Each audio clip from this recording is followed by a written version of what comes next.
Marjorie's Three Gifts by Alcott Louisa May. Marjorie sat on the doorstep, shelling peas, quite unconscious what a pretty picture she made, with the roses peeping at her through the lattice work of the porch, the wind playing hide-and-seek in her curly hair, while the sunshine with its silent magic changed her faded gingham to a golden gown, and shimmered on the bright tin pan as if it were a silver shield. Old Rover lay at her feet. The white kitten purred on her shoulder, and friendly robins hopped about her in the grass, chirping a happy birthday, Marjorie. But the little maid neither saw nor heard, for her eyes were fixed on the green pods, and her thoughts were far away. She was recalling the fairy tale Granny told her last night, and wishing with all her heart that such things happened nowadays. For in this story, as a poor girl like herself sat spinning before the door, a brownie came by, and gave the child a good luck penny. Then a fairy passed, and left a talisman which would keep her always happy. And last of all, the prince rolled up in his chariot, and took her away to reign with him over a lovely kingdom, as a reward for her many kindnesses to others. When Marjorie imagined this part of the story, it was impossible to help giving one little sigh, and for a minute she forgot her work, so busy was she thinking what beautiful presents she would give to all the poor children in her realm when they had birthdays. 5 impatient young peas took this opportunity to escape from the half-open pod in her hand and skip down the steps, to be immediately gobbled up by an audacious robin, who gave thanks in such a shrill chirp that Marjorie woke up, laughed, and fell to work again. She was just finishing, when a voice called out from the lane, "Hi, there! Come here a minute, child." And looking up, she saw a little old man in a queer little carriage drawn by a fat little pony. Running down to the gate, Marjorie dropped a curtsy, saying pleasantly, "What did you wish, sir?" "Just undo that check rein for me. I am lame, and Jack wants to drink at your brook," answered the old man, nodding at her till his spectacles danced on his nose. Marjorie was rather afraid of the fat pony, who tossed his head, whisked his tail, and stamped his feet as if he was of a peppery temper. But she liked to be useful, and just then felt as if there were few things she could not do if she tried, because it was her birthday. So she proudly let down the rein, and when Jack went splashing into the brook, she stood on the bridge, waiting to check him up again after he had drunk his fill of the clear, cool water. The old gentleman sat in his place, looking up at the little girl, who was smiling to herself as she watched the blue dragonflies dance among the ferns, a blackbird tilt on the alder boughs, and listened to the babble of the brook.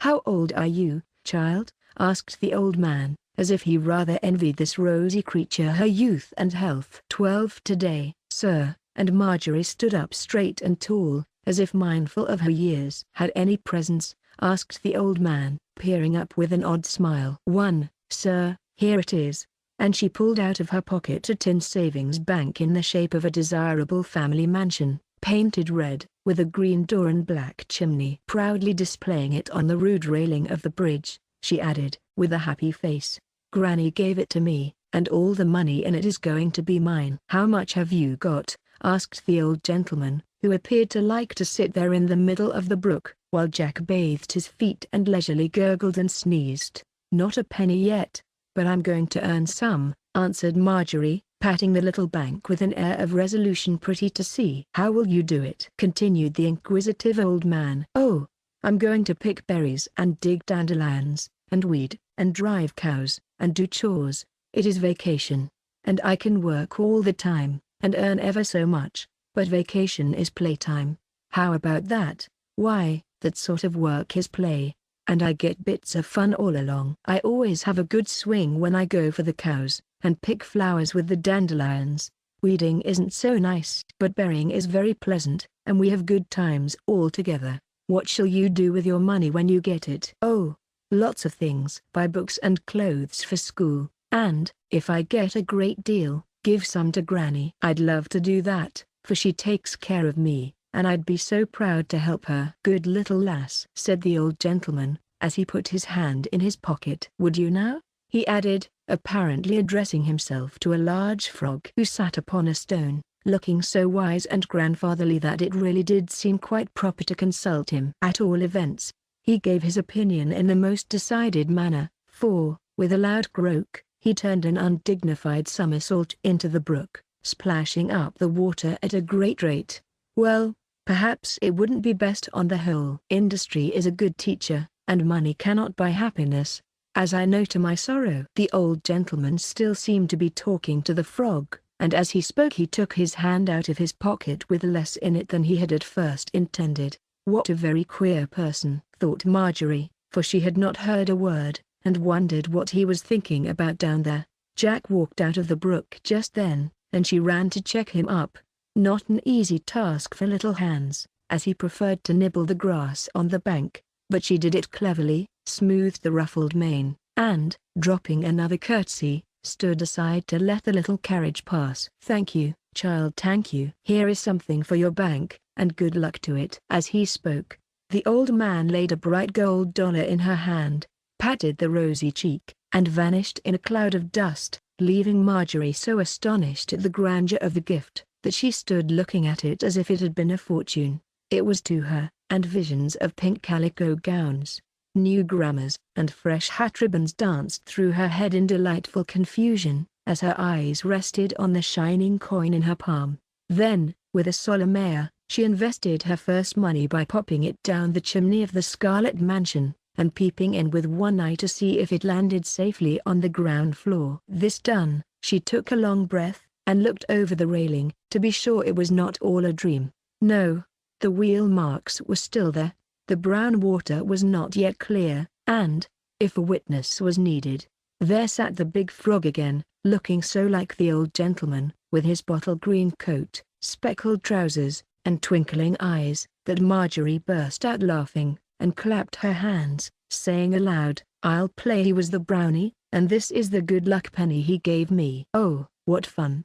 And away she skipped, rattling the dear new bank like a castanet. When she had told Granny all about it, she got knife and basket, and went out to dig dandelions, for the desire to increase her fortune was so strong, she could not rest a minute. Up and down she went, so busily peering and digging, that she never lifted up her eyes till something like a great white bird skimmed by so low she could not help seeing it.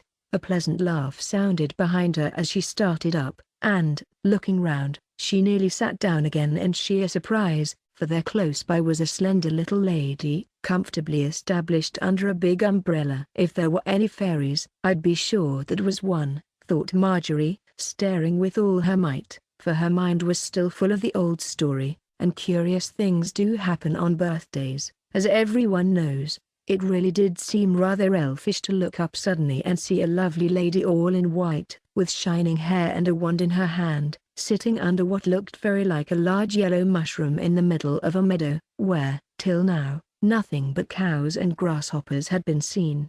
Before Marjorie could decide the question, the pleasant laugh came again, and the stranger said, pointing to the white thing that was still fluttering over the grass like a little cloud, "Would you kindly catch my hat for me, before it blows quite away?" Down went basket and knife, and away ran Marjorie, entirely satisfied now that there was no magic about the newcomer, for if she had been an elf, couldn't she have got her hat without any help from a mortal child? Presently, however, it did begin to seem as if that hat was bewitched, for it led the nimble-footed Marjorie such a chase that the cows stopped feeding to look on in placid wonder, the grasshoppers vainly tried to keep up, and every ox-eye daisy did its best to catch the runaway, but failed entirely, for the wind liked a game of romps, and had it that day. As she ran, Marjorie heard the lady singing, like the princess in the story of the Goose Girl, "Blow, breezes, blow, let Curdken's hat go. Blow, breezes, blow, let him after it go. O'er hills, dales and rocks, away be it whirled, till the silvery locks are all combed and curled." This made her laugh so that she tumbled into a clover bed, and lay there a minute to get her breath. Just then, as if the playful wind repented of its frolic, the long veil fastened to the hat caught in a blackberry vine nearby, and held the truant fast till Marjorie secured it. "Now come and see what I am doing," said the lady, when she had thanked the child. Marjorie drew near confidingly, and looked down at the widespread book before her. She gave a start, and laughed out with surprise and delight, for there was a lovely picture of her own little home, and her own little self on the doorstep, all so delicate, and beautiful, and true, it seemed as if done by magic. "Oh, how pretty!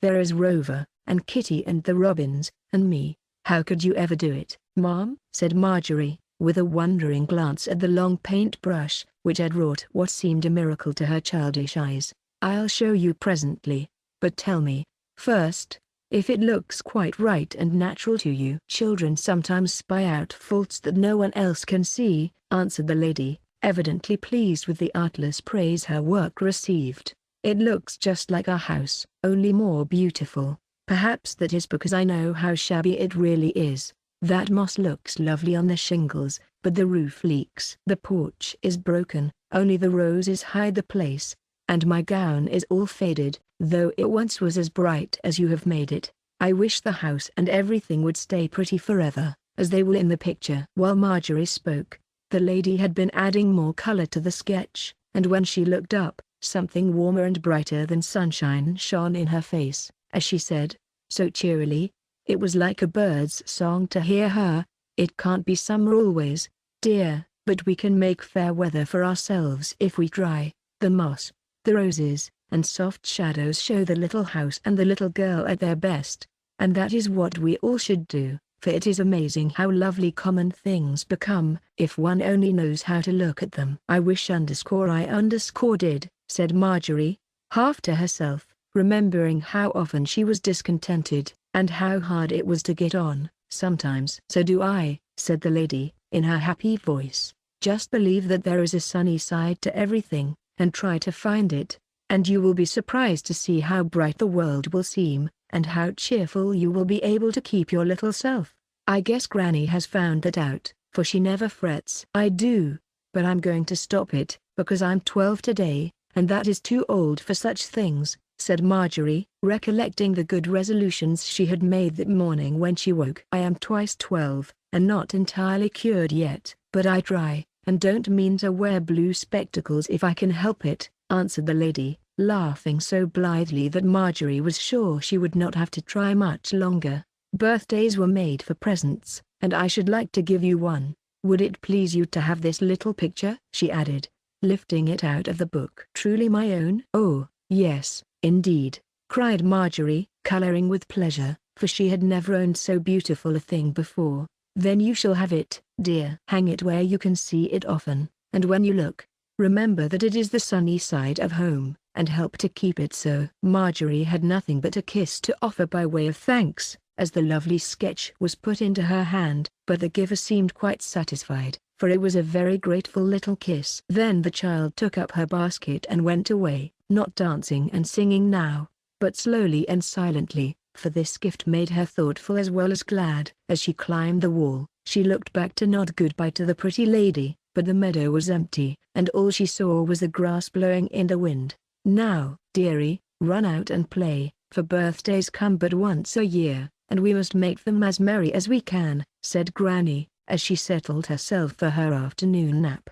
When the Saturday cleaning was all done, and the little house as neat as wax, so Marjorie put on a white apron in honor of the occasion, and, taking Kitty in her arms, went out to enjoy herself. 3 swings on the gate seemed to be a good way of beginning the festivities, but she only got 2, for when the gate creaked back the second time, it stayed shut, and Marjorie hung over the pickets, arrested by the sound of music. "It's soldiers," she said, as the fife and drum drew nearer, and flags were seen waving over the barberry bushes at the corner. "No, it's a picnic," she added in a moment, for she saw hats with wreaths about them bobbing up and down, as a gaily trimmed hay cart full of children came rumbling down the lane. "What a nice time they are going to have," thought Marjorie, sadly contrasting that merry-making with the quiet party she was having all by herself. Suddenly her face shone, and Kitty was waved over her head like a banner, as she flew out of the gate, crying, rapturously,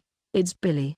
And I know he's come for me." It certainly was Billy, proudly driving the old horse, and beaming at his little friend from the bower of flags and chestnut boughs, where he sat in state, with a crown of daisies on his sailor hat and a spray of blooming sweetbriar in his hand. Waving his rustic scepter, he led off the shout of "Happy Birthday, Marjorie," which was set up as the wagon stopped at the gate, and the green boughs suddenly blossomed with familiar faces, all smiling on the little damsel, who stood in the lane quite overpowered with delight.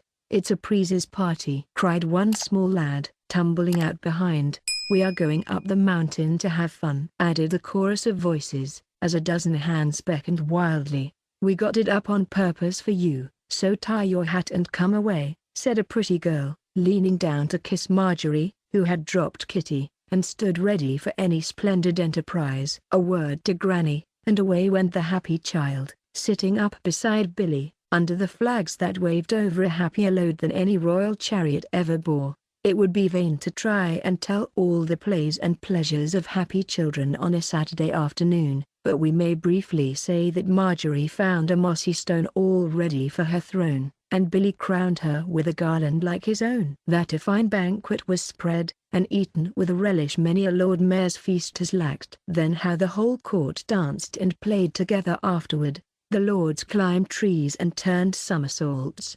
The ladies gathered flowers and told secrets under the sweet fern bushes. The queen lost her shoe jumping over the waterfall, and the king paddled into the pool below and rescued it. A happy little kingdom, full of summer sunshine, innocent delights, and loyal hearts, for love ruled, and the only war that disturbed the peaceful land was waged by the mosquitoes as night came on. Marjorie stood on her throne watching the sunset while her maids of honor packed up the remains of the banquet, and her knights prepared the chariot. All the sky was gold and purple, all the world bathed in a soft, red light, and the little girl was very happy as she looked down at the subjects who had served her so faithfully that day. "Have you had a good time, Marie?" asked King William, who stood below, with his royal nose on a level with Her Majesty's two dusty little shoes. "Oh, Billy, it has been just splendid." "But I don't see why you should all be so kind to me," answered Marjorie, with such a look of innocent wonder, that Billy laughed to see it. "Because you are so sweet and good, we can't help loving you.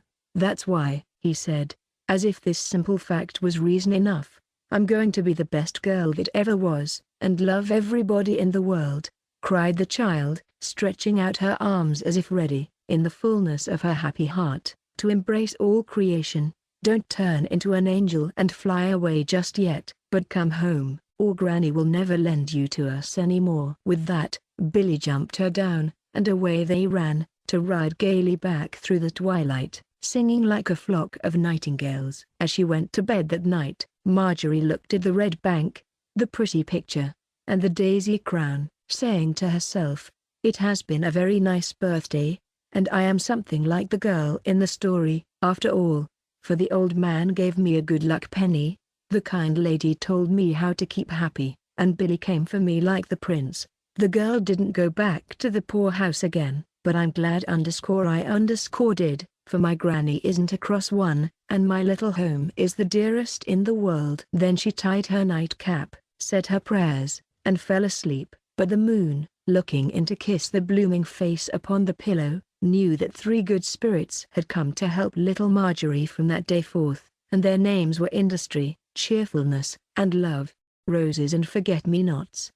Roses. It was a cold November storm, and everything looked forlorn. Even the pert sparrows were draggle-tailed and too much out of spirits to fight for crumbs with the fat pigeons who tripped through the mud with their little red boots as if in haste to get back to their cozy home in the dovecot. But the most forlorn creature out the day was a small errand girl, with a bonnet box on each arm, and both hands struggling to hold a big broken umbrella. A pair of worn-out boots let in the wet upon her tired feet.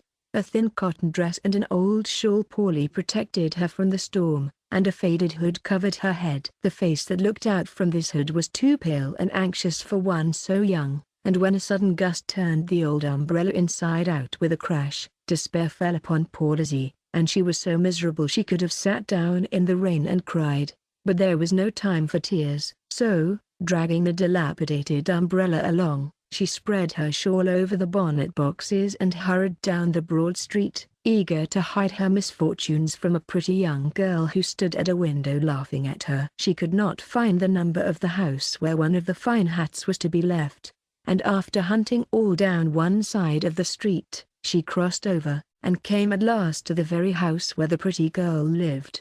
She was no longer to be seen, and, with a sigh of relief, Lizzie rang the bell, and was told to wait in the hall while Miss Bell tried the hat on. Glad to rest, she warmed her feet, righted her umbrella, and then sat looking about her with eyes quick to see the beauty and the comfort that made the place so homelike and delightful. A small waiting room opened from the hall, and in it stood many blooming plants, whose fragrance attracted Lizzie as irresistibly as if she had been a butterfly or bee. Slipping in, she stood enjoying the lovely colors, sweet odors, and delicate shapes of these household spirits, for Lizzie loved flowers passionately, and just then they possessed a peculiar charm for her. One particularly captivating little rose won her heart, and made her long for it with a longing that became a temptation too strong to resist. It was so perfect, so like a rosy face smiling out from the green leaves, that Lizzie could not keep her hands off it, and having smelt,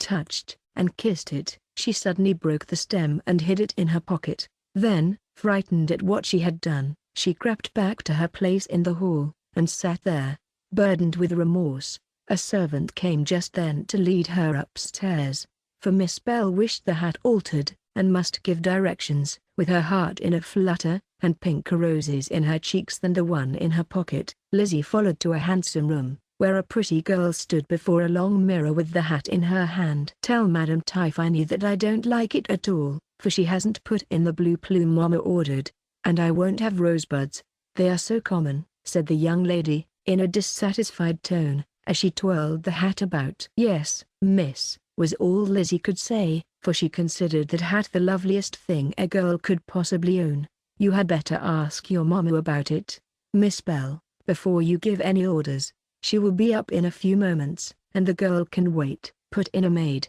who was sewing in the anteroom.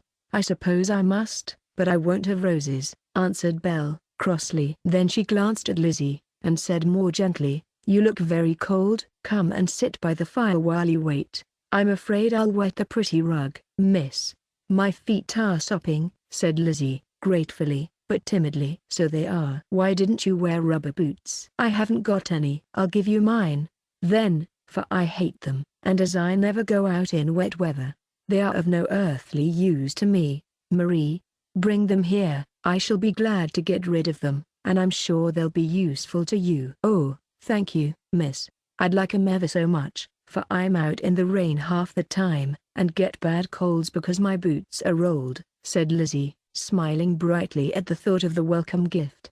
"I should think your mother would get you warmer things," began Belle, who found something rather interesting in the shabby girl, with shy bright eyes, and curly hair bursting out of the old hood. "I haven't got any mother," said Lizzie, with a pathetic glance at her poor clothes. "I'm so sorry." "Have you brothers and sisters?" asked Belle, hoping to find something pleasant to talk about, for she was a kind little soul. "No, miss, I've got no folks at all." "Oh, dear, how sad." "Why, who takes care of you?" cried Belle, looking quite distressed. "No one.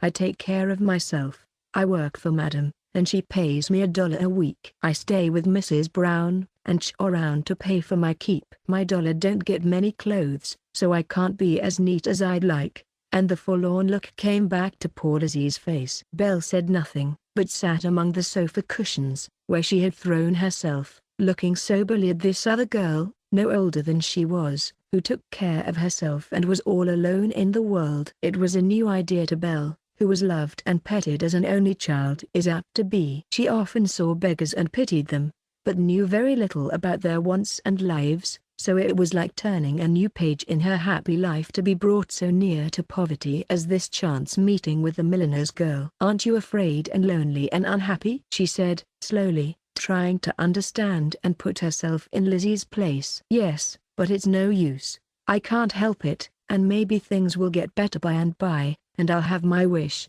answered Lizzie, more hopefully, because Belle's pity warmed her heart and made her troubles seem lighter. "What is your wish?" asked Belle, hoping Mama wouldn't come just yet, for she was getting interested in the stranger. "To have a nice little room, and make flowers, like a French girl I know. It's such pretty work, and she gets lots of money, for everyone likes her flowers. She shows me how, sometimes, and I can do leaves first rate." But there Lizzie stopped suddenly, and the color rushed up to her forehead, for she remembered the little rose in her pocket and it weighed upon her conscience like a stone. Before Belle could ask what was the matter, Marie came in with a tray of cake and fruit, saying, "Here's your lunch, Miss Bell. Put it down, please. I'm not ready for it yet. And Belle shook her head as she glanced at Lizzie, who was staring hard at the fire with such a troubled face that Belle could not bear to see it. Jumping out of her nest of cushions, she heaped a plate with good things, and going to Lizzie, offered it, saying, with a gentle courtesy that made the act doubly sweet, "Please have some. You must be tired of waiting." But Lizzie could not take it. She could only cover her face and cry, for this kindness rent her heart and made the stolen flower a burden too heavy to be borne. "Oh, don't cry so. Are you sick? Have I been rude? Tell me all about it, and if I can't do anything, Mama can," said Belle, surprised and troubled. "No, I'm not sick. I'm bad, and I can't bear it when you are so good to me," sobbed Lizzie, quite overcome with penitence, and taking out the crumpled rose, she confessed her fault with many tears. "Don't feel so much about such a little thing as that," began Belle, warmly, then checked herself, and added, more soberly, "It was wrong to take it without leave, but it's all right now, and I'll give you as many roses as you want, for I know you are a good girl." "Thank you. I didn't want it only because it was pretty, but I wanted to copy it. I can't get any for myself, and so I can't do my make-believe ones well. Madam won't even lend me the old ones in the store, and Estelle has none to spare for me, because I can't pay her for teaching me. She gives me bits of muslin and wire and things, and shows me now and then, but I know if I had a real flower I could copy it, so she'd see I did know something, for I try real hard. I'm so tired of slopping round the streets. I'd do anything to earn my living some other way." Lizzie had poured out her trouble rapidly, and the little story was quite affecting when one saw the tears on her cheeks, the poor clothes, and the thin hands that held the stolen rose. Belle was much touched, and, in her impetuous way, set about mending matters as fast as possible. "Put on those boots and that pair of dry stockings right away. Then tuck as much cake and fruit into your pocket as it will hold. I'm going to get you some flowers, and see if Mama is too busy to attend to me." With a nod and a smile, Belle flew about the room a minute, then vanished, leaving Lizzie to her comfortable task, feeling as if fairies still haunted the world as in the good old times. When Belle came back with a handful of roses, she found Lizzie absorbed in admiring contemplation of her new boots, as she ate sponge cake in a blissful sort of waking dream. "Mama can't come, but I don't care about the hat. It will do very well, and isn't worth fussing about. There, will those be of any use to you?" And she offered the nosegay with a much happier face than the one Lizzie first saw. "Oh, miss, they're just lovely. I'll copy that pink rose as soon as ever I can, and when I've learned how to do 'em tip-top, I'd like to bring you some, if you don't mind," answered Lizzie, smiling all over her face as she buried her nose luxuriously in the fragrant mass. "I'd like it very much, for I should think you'd have to be very clever to make such pretty things. I really quite fancy those rosebuds in my hat. Now I know that you're going to learn how to make them. Put an orange in your pocket, and the flowers in water as soon as you can, so they'll be fresh when you want them. Goodbye. Bring home our hats every time and tell me how you get on." With kind words like these, Belle dismissed Lizzie, who ran downstairs, feeling as rich as if she had found a fortune. Away to the next place she hurried, anxious to get her errands done and the precious posy safely into fresh water. But Mrs. Turretville was not at home, and the bonnet could not be left till paid for. So Lizzie turned to go down the high steps, glad that she need not wait. She stopped one instant to take a delicious sniff at her flowers, and that was the last happy moment that poor Lizzie knew for many weary months. The new boots were large for her, the steps slippery with sleet, and down went the little errand girl, from top to bottom, till she landed in the gutter directly upon Mrs. Turretville's costly bonnet. "I've saved my posies, anyway," sighed Lizzie, as she picked herself up, bruised, wet, and faint with pain. "But, oh, my heart! Won't Madam scold when she sees that bandbox smashed flat?" groaned the poor child, sitting on the curbstone to get her breath and view the disaster. The rain poured, the wind blew, the sparrows on the park railing chirped derisively, and no one came along to help Lizzie out of her troubles. Slowly she gathered up her burdens. Painfully she limped away in the big boots, and the last the naughty sparrows saw of her was a shabby little figure going round the corner. with a pale, tearful face held lovingly over the bright bouquet that was her one treasure and her only comfort in the moment which brought to her the great misfortune of her life. 2. Forget-me-nots. Oh, Mama, I am so relieved that the box has come at last. If it had not, I do believe I should have died of disappointment, cried pretty Belle, 5 years later, on the morning before her 18th birthday. It would have been a serious disappointment, darling, for I had set my heart on your wearing my gift tomorrow night, and when the steamers kept coming in without my trunk from Paris, I was very anxious. I hope you will like it, dear Mama. I know I shall like it. Your taste is so good and you know what suits me so well. Make haste, Marie. I'm dying to see it, said Belle, dancing about the great trunk, as the maid carefully unfolded tissue papers and muslin wrappers. A young girl's first ball dress is a grand affair, in her eyes, at least, and Belle soon stopped dancing, to stand with clasped hands, eager eyes and parted lips before the snowy pile of illusion that was at last daintily lifted out upon the bed. Then, as Marie displayed its loveliness, little cries of delight were heard, and when the whole delicate dress was arranged to the best effect she threw herself upon her mother's neck and actually cried with pleasure. Mama, it is too lovely and you are very kind to do so much for me. How shall I ever thank you? By putting it right on to see if it fits, and when you wear it to look your happiest, that I may be proud of my pretty daughter. Mama got no further, for Marie uttered a French shriek, wrung her hands, and then began to burrow wildly in the trunk and among the papers, crying distractedly. Great heavens, Madame! The wreath has been forgotten. What an affliction! Mademoiselle's enchanting toilette is destroyed without the wreath, and nowhere do I find it. In vain they searched. In vain Marie wailed and Belle declared it must be somewhere. No wreath appeared.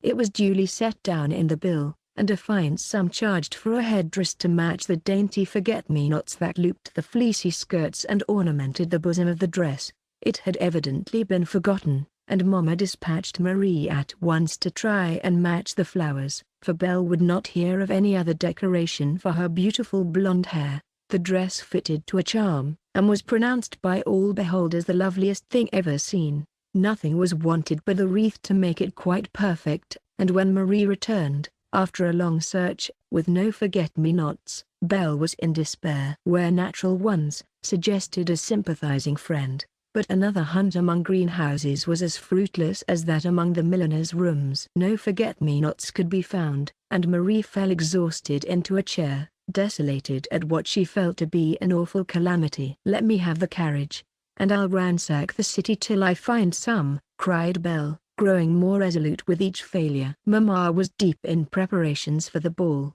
and could not help her afflicted daughter, though she was much disappointed at the mishap. So Belle drove off, resolved to have her flowers whether there were any or not. Anyone who has ever tried to match ribbon, find a certain fabric, or get anything done in a hurry, knows what a wearisome task it sometimes is, and can imagine Belle's state of mind after repeated disappointments. She was about to give up in despair, when someone suggested that perhaps the Frenchwoman, Estelle Valna, might make the desired wreath, if there was time. Away drove Belle, and, on entering the room, gave a sigh of satisfaction, for a whole box full of the loveliest forget-me-nots stood upon the table. As fast as possible, she told her tale and demanded the flowers, no matter what the price might be. Imagine her feelings when the Frenchwoman, with a shrug, announced that it was impossible to give Mademoiselle a single spray. All were engaged to trim a bridesmaid's dress, and must be sent away at once. It really was too bad. And Belle lost her temper entirely, for no persuasion or bribes would win a spray from Estelle. The provoking part of it was that the wedding would not come off for several days, and there was time enough to make more flowers for that dress. Since Belle only wanted a few for her hair, neither would Estelle make her any, as her hands were full, and so small an order was not worth deranging oneself for.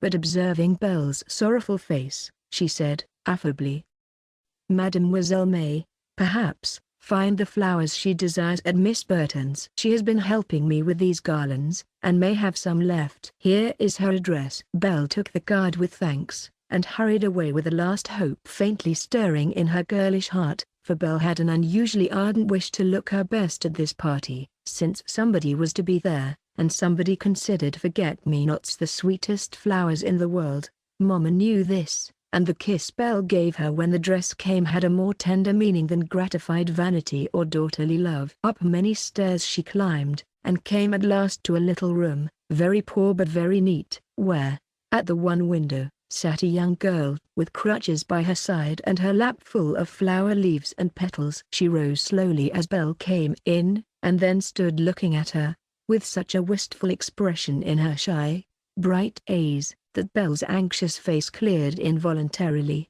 and her voice lost its impatient tone. As she spoke, she glanced about the room, hoping to see some blue blossoms awaiting her, but none appeared, and she was about to despond again, when the girl said, gently, "I have none by me now, but I may be able to find you some." "Thank you very much, but I have been everywhere in vain." "Still, if you do get any, please send them to me as soon as possible." "Here is my card." Miss Burton glanced at it, then cast a quick look at the sweet, anxious face before her, and smiled so brightly that Belle smiled also, and asked, wonderingly, "What is it? What do you see?" "I see the dear young lady who was so kind to me long ago. You don't remember me, and never knew my name, but I never have forgotten you all these years. I always hoped I could do something to show how grateful I was, and now I can, for you shall have your flowers if I sit up all night to make them." But Belle still shook her head and watched the smiling face before her with wondering eyes, till the girl added, with sudden color in her cheeks, "Ah, you've done so many kind things in your life. You don't remember the little errand girl from Madame Tiffany's who stole a rose in your hall, and how you gave her rubber boots and cake and flowers, and were so good to her she couldn't forget it if she lived to be 100. But you are so changed," began Belle, who did faintly recollect that little incident in her happy life. "Yes, I had a fall and hurt myself so that I shall always be lame." And Lizzie went on to tell how Madame had dismissed her in a rage, how she lay ill till Mrs. Brown sent her to the hospital, and how for a year she had suffered much alone, in that great house of pain, before one of the kind visitors had befriended her. While hearing the story of the 5 years, that had been so full of pleasure, ease and love for herself, Belle forgot her errand, and, sitting beside Lizzie, listened with pitying eyes to all she told of her endeavors to support herself by the delicate handiwork she loved. "I'm very happy now," ended Lizzie, looking about the little bare room with a face full of the sweetest content. "I get nearly work enough to pay my way, and Estelle sends me some when she has more than she can do. I've learned to do it nicely, and it is so pleasant to sit here and make flowers instead of trudging about in the wet with other people's hats, though I do sometimes wish I was able to trudge. One gets on so slowly with crutches."